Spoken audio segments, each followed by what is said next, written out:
Well, let's return to our breaking news. Former Toronto Maple Leafs captain George Armstrong dying at the age of 90. He was one of the first players of Indigenous descent to play professional hockey. Now, Armstrong was also known as the Chief, and he wore blue and white throughout his 21-year NHL career, the team hoisting the Stanley Cup 4 times with him at the helm as captain. He first joined the organization in 1946, and in 1975, he was inducted into the Hockey Hall of Fame. But his legacy spans far beyond his time on the ice.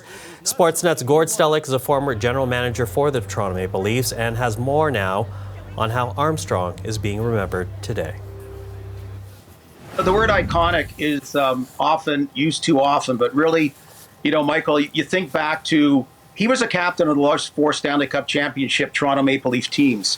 And you talk to anybody who played in that team, there's 2 things: Johnny Bower's goaltending and George Armstrong's leadership, that were the de facto big factors in those championship wins. So you look back at that historically. I mean, it puts him up there when John Beliveau was captain of the Montreal Canadiens. And I know there's been, Bob Gainey since and Dave Keon since and those, but I mean, those were the iconic guys in the original 6 era back when the Leafs had success. And the other part, Michael, I got to work with them.